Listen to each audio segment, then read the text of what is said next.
Hello बच्चों, चलिए आज का हमारा प्रश्न है समाकलन एक्स स्क्वायर गुणा ई की घात 3x dx का मान होगा। यह है हमारा एक वैकल्पिक प्रश्न है, हमें बताना है कौन सा विकल्प सही होगा। तो इस प्रश्न को करने हेतु हमारे पास यहाँ से हमारी मुख्य अवधारणा रहेगी। यहाँ से हम मुख्य अवधारणा रखेंगे। हमारे पास यदि दो पद, प्रथम पद व द्वितीय पद, दो पद गुणा में दिए गए हों तो उसका समाकलन करने का हमारे पास यहाँ से सूत्र होता है। प्रथम पद ऐसा का पद का हम समाकलन कर देंगे एक्स के सापेक्ष माइनस।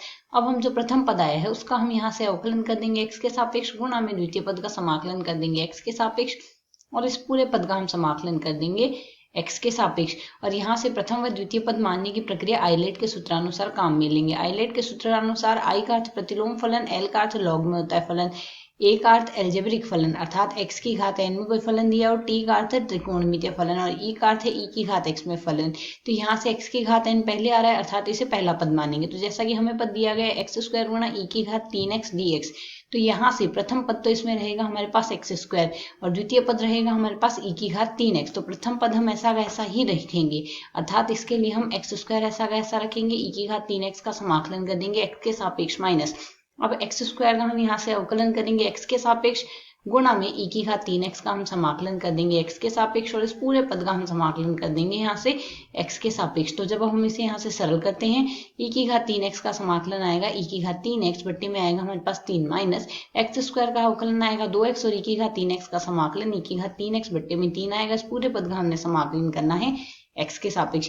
यही प्रक्रिया अब हम दोबारा काम में लेंगे। एक्स स्क्वायर गुणा ई की घात 3x बट्टे में 3 आ रहा है तो 1/3 हम आगे लिख देते हैं, माइनस इसी प्रकार 2/3 हम आगे लिख देते हैं। हमें समाकलन करना है एक्स गुणा ई की घात 3x dx का। खंडेश समाकलन का सूत्र पुनः लगाएंगे।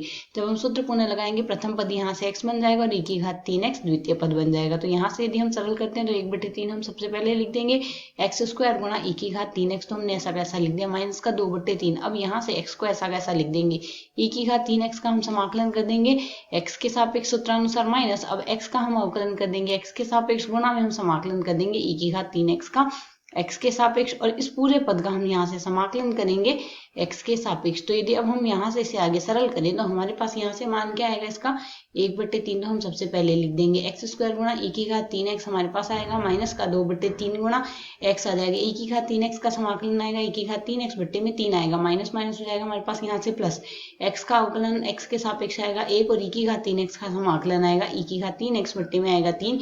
इस पूरे पद का अब हमने पुनः समाकलन करना होगा, वो भी x के सापेक्ष। साथ ही इस पद को हम 2/3 से गुणा और कर रहे हैं तो 2/3 से हम गुणा और कर देते हैं।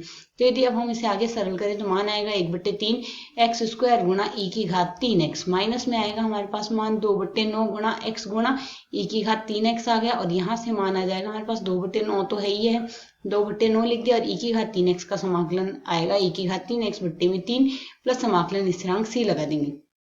अब यदि इस पद को आगे सरल करें तो हमारे पास मान आएगा, तो यदि अब हम यहाँ से देखें इस पूरे पद में से ई की घात 3x हम उभयनिष्ठ ले सकते हैं, क्योंकि हमें जो पद लाना है उसमें ई की घात 3x हमारे पास उभयनिष्ठ आ रहा है, बाकी बचे हुए पदों को हम लिख देंगे। तो यदि हम यहाँ से ई की घात 3x उभयनिष्ठ ले लें, सबसे पहले तो हमारे पास बचेगा एक्स स्क्वायर बट्टे 3, तो ई की घात 3x हमने उभयनिष्ठ ले लिया, एक्स स्क्वायर बट्टे 3 हमने सबसे पहले लिख दिया। उसके अगला पद हमारे पास यहाँ से बन रहा है माइनस का 2/9 गुणा x, तो यहाँ से माइनस में आएगा 2 माइनस का 2x बट्टे 9 आ गया, और प्लस में x के अगला पद आ रहा है तो प्लस में अगला पद हम यहाँ से लिखेंगे 2/9 3 27, तो 2/27 आ जाएगा, प्लस समाकलन स्थिरांक लगा देंगे c, यह आ जाएगा हमें दिए गए पद का समाकलन। तो यदि हम विकल्पों से तुलना करें तो एक्स स्क्वायर बट्टे 3 आ रहा है और माइनस में 2x बट्टे 9 आ रहा है, प्लस का 2/27 आ रहा है। तो यहाँ से हमारा विकल्प ए जो है गुणा में ई की घात 3x आ रहा है प्लस समाकलन स्थिरांक c आ रहा है, यह आ जाएगा हमारा सही हल। आशा है समझ आया, धन्यवाद।